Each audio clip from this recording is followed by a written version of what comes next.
Hi guys, welcome to my latest Tech Trend channel. In this video, I am going to talk all about benchmarks and benchmark scores in our smartphones. Benchmarks are a mainstay of Android device reviews. They are a convenient way to measure the performance of a phone or a tablet. You see them on iOS as well, though not as much. iPhones have never been about process and scores the same way as Android. Let's see what is a benchmark and what benchmark scores represent. When we say that a phone scored a certain level on a certain test, what does that actually mean? What do benchmarks measure? And why should we care about them? Why Android-based phone OEMs show benchmarks in marketing their devices? Do they manipulate benchmark scores? And many more. Let's find out in today's video. Without any further delay, let's get started.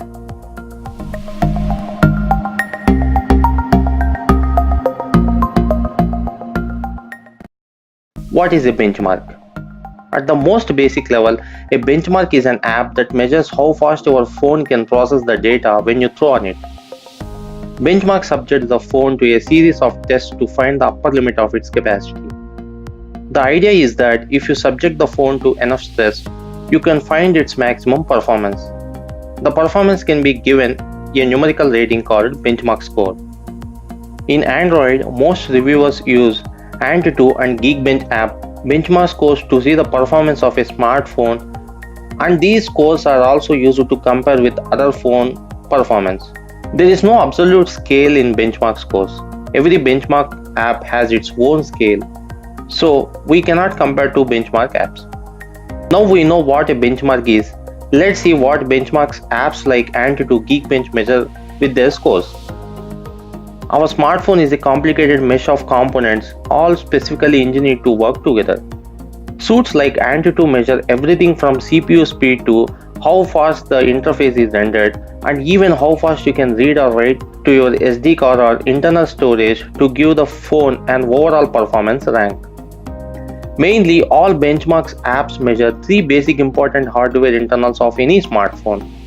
Those are the CPU speed, GPU speed, and RAM and storage read and write speeds. There are a lot more tests available like battery performance test, multi-touch test, HTML5 test, and many more. Oh, I almost forgot AI test. AI become a buzzword nowadays in the entire tech industry. Smart devices are becoming smart every day with their AI capabilities. It's important to measure AI as well. In future, we see AI scores as well.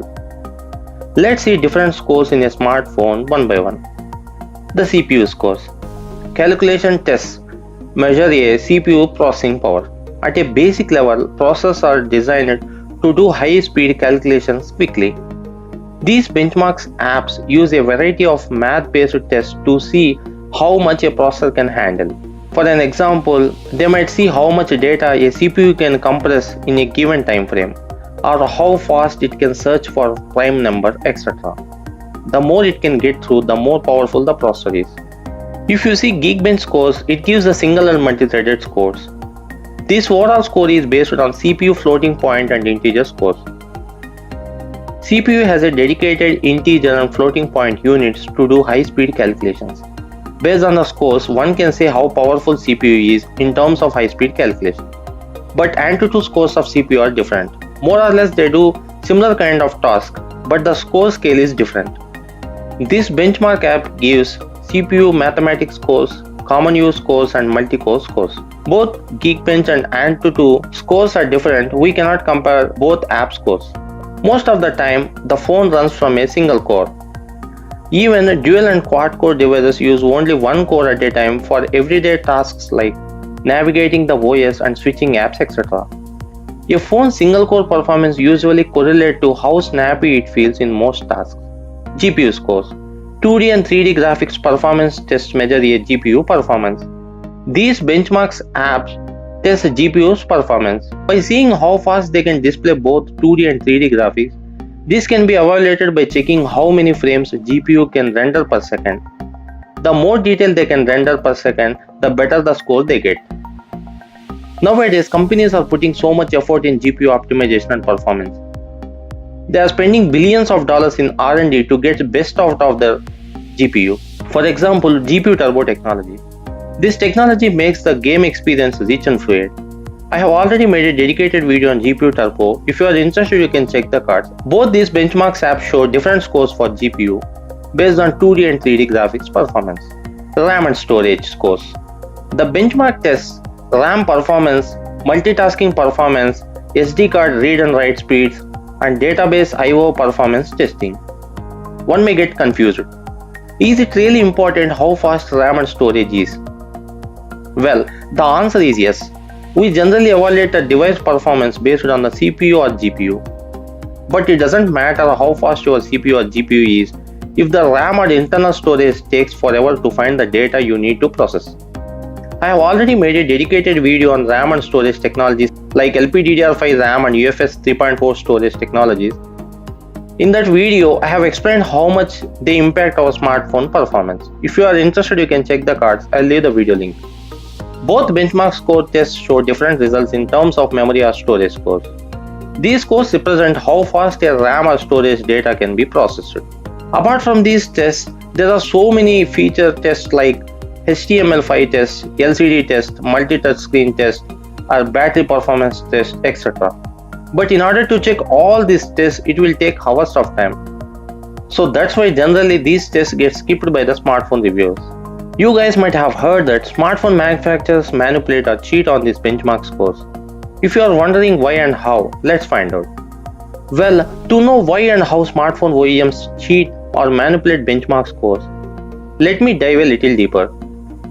In iPhone, we don't generally talk about how much RAM it has and what is the clock frequency of A series processors. People won't buy iPhone based on the benchmark scores and internal hardware. This is because of the hardware and software optimization, with which 2 or 3 GB RAM in iPhone easily outperform 4 or 6 GB RAM Android flagship phones.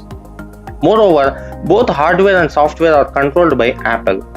On the other hand, in Android smartphones, Google provides Android software, and companies like MediaTek, Qualcomm provide chipsets like processors, modems, etc.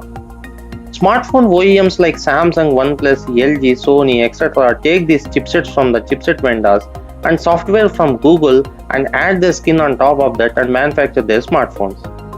The Android smartphone market is highly competitive, and it is all too easy for a smartphone OEM to lose market share for a poorly received handset. To stand out of the crowd and to sell their devices, companies show benchmark scores. It's not one company to point out, almost all smartphone OEMs does that. Now you guys know why smartphone OEMs does that. Let's see how they do it. There is a misconception that most of the people think smartphone OEMs can inject a fake score into the app. But it's not entirely true. They cannot change the benchmark scores, but they can make the app to show the synthetic scores by temporarily boosting the smartphone performance. Benchmark scores manipulated can be done in 2 steps. Step 1 is app ID detection, and step 2 is switching to performance mode. Coming to the step 1, app ID detection. When the phone sees a well-known benchmark app running, for an example antutu and geekbench, it detects the ID of the app. Yes, you heard it right. For every app, there must be an unique ID. For an example, antutu has an ID com.antutu.a benchmark, and similarly for geekbench as well. It is relatively simple task for an OEM to add code to a device firmware that detects the popular benchmark by looking for an ID of a running app. Coming to the step 2, the performance mode. After benchmark app ID get detected, it tweaks the performance parameters by moving to the higher CPU P state. P stands for performance. When the phone gets booted, it will be in the lower P state, which means a lower voltage and clock. When intensive tasking comes, core automatically switches to higher P state with higher voltage and clock frequencies, which means it consumes more power. This is what normally happens in any smartphone. But smartphone OEMs tweak the firmware in such a way that whenever the benchmark apps get loaded and the test begins, the core automatically goes to higher frequency possible by pushing the boundaries of the core to operate at higher frequencies. If you observe during the benchmark app running times, our handset gets heated up and battery drains quickly. This is due to the fact that high performance settings has been applied This performance boost is only active while the benchmark is running, and then things return to normal. But there is one important thing to remember. The scores from the boosted benchmarks are not fake or false in any way. The numbers are what the device actually achieved, but generally we don't see such performance levels of a smartphone even during intensive tasking. Device cannot sustain such performance level without overheating or rapidly draining the battery, which is why it is called cheating or manipulating. Let's see with an example. If your phone with benchmark detection off, we see an average power of 4.39 watt. If enabled benchmark detection, this is jumped to 8.57 watt, almost twice the power. With this we can understand during benchmark detection, high performance mode comes into play, with which it can produce the synthetic results. You guys saw what benchmark scores are and what benchmark scores mean and how and why companies manipulate scores. In conclusion, benchmark scores do not always reflect real world performance. They can show you some rough numbers of how a device might perform in some situations. Though benchmarks are useful indicators, they don't deserve full faith. These scores cannot tell you everything about a phone performance, but they can give you an impression how a phone can be performed during the intensive tasking. Keep that in mind and choose wisely.